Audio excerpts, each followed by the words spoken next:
You're watching Southern Crimes. Tampa, Florida, 1977. As the sun sets over the Gulf Coast, darkness descends on more than just the landscape. Along the neon-lit Dale Mabry Strip, women vanish without a trace. Their bodies later appear in orange groves, drainage ditches, and remote fields across 3 counties.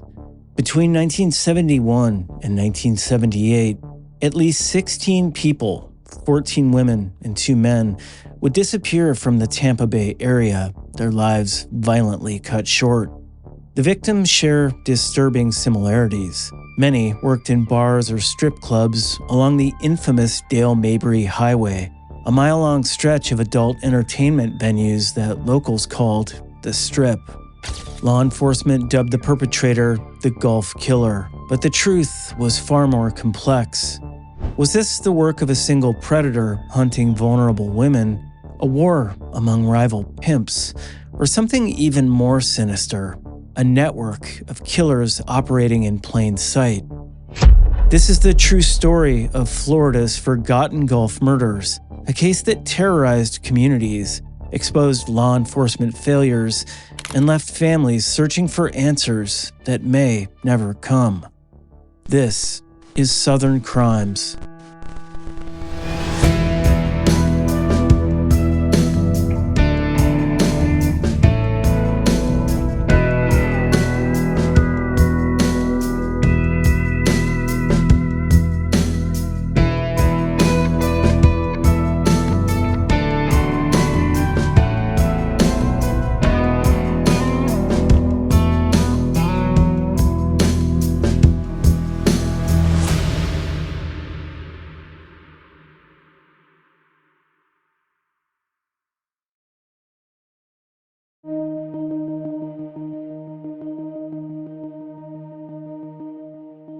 Before they became headlines, their stories linked by tragedy, they were simply people trying to survive in the unforgiving landscape of 1970s Florida. Beth Nielsen, 55, was the first. On October 15, 1971, she vanished from her Newport Richey home. Police found blood throughout her house, a window forced open, and fragments of her dentures in the driveway. The next day, a fisherman discovered her burned remains in a shallow grave near the Georgia border. 2 years later, on December 29, 1973, the strangled body of Wilma Ida Woods, 49, was found behind a sand dune in Pasco County. Woods worked as a bartender in downtown Tampa and had been arrested over 100 times, mostly for disorderly conduct. Her last arrest came just weeks before her death. The pattern continued. In July 1974, 20-year-old John Valandry was found with a fatal bullet wound to his head along State Road 581. His girlfriend's car was later discovered abandoned at a restaurant at Madeira Beach. Both were known to be involved in marijuana trafficking. In January 1975, Betsy Lynn Loden, 22, was found bound with surgical tape in her garage, deliberately placed near her car's exhaust pipe. Carbon monoxide poisoning had claimed her life. By May 1975, the body of Diana Lynn Valek, an 18-year-old go-go dancer, was discovered in a Pasco County orange grove. She'd been shot in the head 22 times. Police searched for her husband, a sailor from New Orleans, but he was never found. The murders continued with alarming frequency. Enid Marie Branch, 21, was found in August 1976 along a deserted road in Hillsborough County, shot multiple times in the face. She left behind a 4-year-old son and had been studying refrigerator repair at a Tampa trade school while working nights as a prostitute. As 1977 began, the pace of killings accelerated. Mary Jane Burke, 19, was found strangled in an open field near the Dale Mabry Strip in April. She was known to hitchhike in frequent local bars. Just a year earlier, Burke had been raped while hitchhiking, a grim foreshadowing of her fate. In July, Joanne Parnell, a 41-year-old transient bartender, was found beaten and strangled on the shoulder of a highway in Pasco County. Her troubled past included charges of child desertion that were later dismissed. The summer of 1977 brought no respite. On August 21st, 16-year-old Cheryl Stein Cherry was found strangled and raped in a wooded area in Ybor City. Unlike many victims, Cherry was African American and had no known connections to strip clubs. 5 days later, another African American woman, 18-year-old Patricia Jones, was found shot 3 times near the Weeden Island Bridge. Before dying, she told police that a client had shot her. September brought more tragedy. Joan Gail Foster, 18, was found in a Pasco County orange grove with a gunshot wound to the head. She'd worked as a nude dancer at the Godmother Lounge in Tampa less than a week before her death. The next day, Molly K. Newell, 20, was discovered with a gunshot wound to the head, her body thrown off the Gandy Bridge. 12 days earlier, she'd pleaded guilty to prostitution charges. In October, Emily Ellen Grieve, 38, a motel clerk with physical disabilities from a car accident, was found with a gunshot wound to the back of her head. She left behind a 13-year-old son. Thanksgiving Day, 1977, brought the discovery of Judy Faye Bibby, 18, near Dade City's dump. She'd been savagely stabbed hours earlier and left behind a young daughter. In December, the skeletonized remains of Terry Crew, a 26-year-old man described as a, quote, wheeler dealer, were found in Zephyrillis.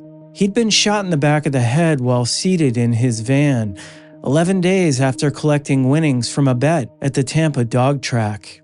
The final victim, 20-year-old Cindy Carlton Stewart, was discovered by a hunter at a lover's lane on January 15, 1979. Police believed she'd been killed approximately 10 days earlier. 16 lives, 16 stories cut short, and a community left wondering who could be responsible for such horror.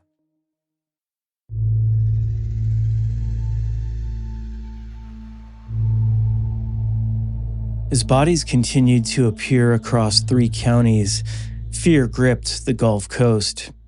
On October 3, 1977, a special unit of 15 officers from 3 counties was organized to capture the killer or killers.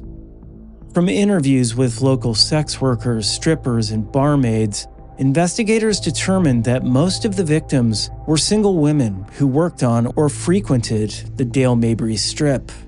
5 victims were shot in the head with a .22 caliber gun, 3 were found nude, and 3 others partially clothed. 2 had been strangled. All of the sex worker victims had their purses stolen. The pattern was clear, but the perpetrator remained elusive. Harold Vetter, a local professor of criminology, offered a disturbing theory. These weren't the random acts of a depraved killer, but rather evidence of, quote, warfare among pimps along the strip. This theory gained traction as investigators noted the professional manner in which some of the victims had been killed. Hillsborough County Detective Ron Poindexter admitted the complexity of the case in January 1978. Quote, to say one man did it wouldn't be truthful, and to say the killings are unrelated wouldn't be truthful. We just don't know. The investigation faced numerous challenges. Jurisdictional issues complicated matters, with victims found across Pasco, Pinellas, and Hillsborough counties. Evidence was often compromised by weather and wildlife before bodies were discovered, and perhaps most significantly, many victims came from marginalized communities, sex workers, transients, and people of color, whose disappearances didn't always receive immediate attention. As the investigation continued, several suspects emerged, but proving their involvement would prove challenging, even as evidence mounted against them.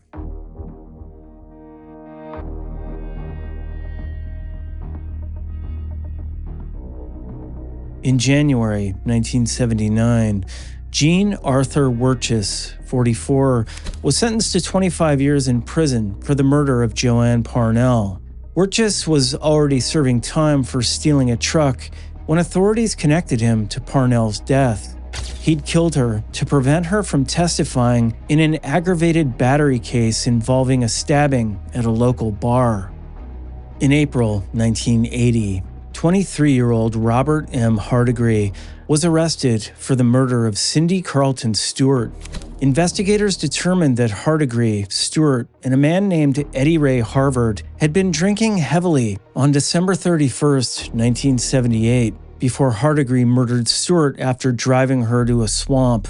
He was found guilty and sentenced to life imprisonment. But these convictions only accounted for 2 of the 16 murders. Who was responsible for the rest? Gerald Stano, a convicted serial killer, confessed to the murders of Diana Valek, Enid Branch, Joan Foster, and Emily Grieve, among 37 others. However, he later recanted, claiming he was forced to make false confessions by the lead investigator. Whether these were false confessions remain unknown. Jerry Frank Townsend, an itinerant laborer with an IQ of 56, was once considered a suspect in the Pasco County killings. He confessed to numerous murders but was released in 2001 when it was ruled that he'd been pressured to falsely confess. Despite these arrests and convictions, many of the Gulf murders remain officially unsolved. The true extent of the killings and whether they were connected may never be known.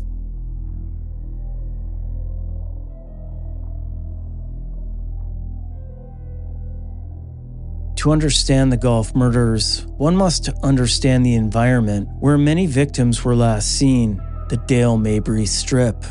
In the 1970s, this mile-long stretch of Tampa's Dale Mabry Highway was lined with bars, adult bookstores, strip shows, and X-rated movie houses.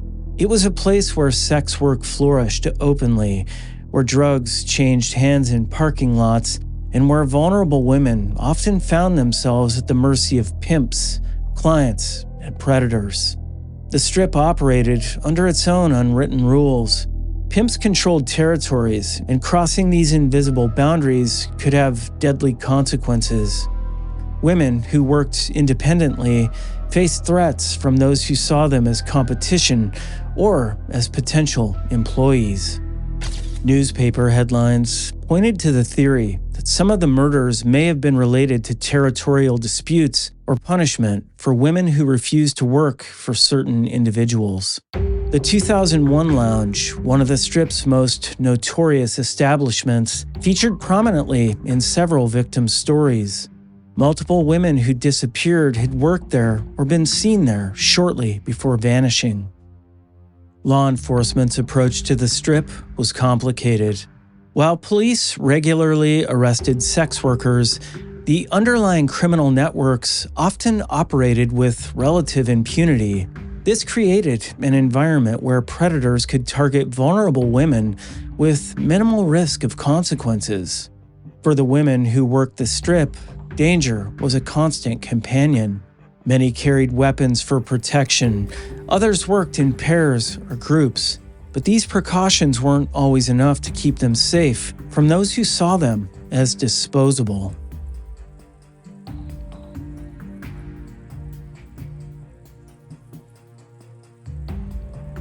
The Gulf murders faded from the headlines as the 1970s gave way to the 1980s.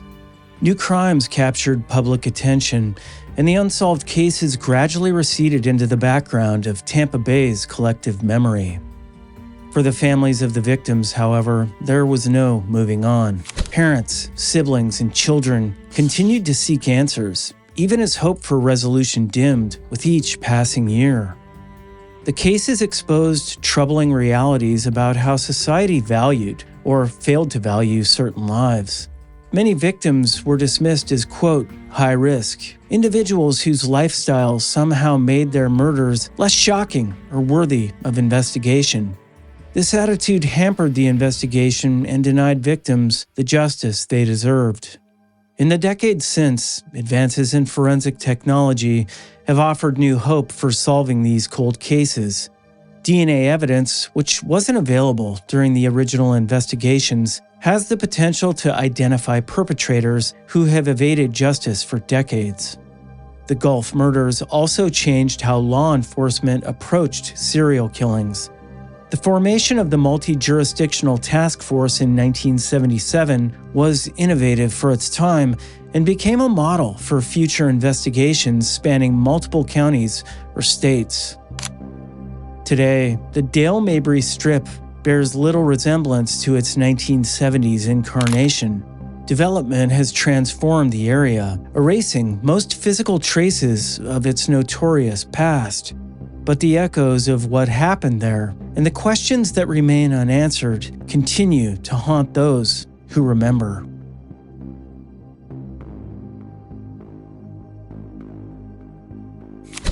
Was there really a Gulf killer?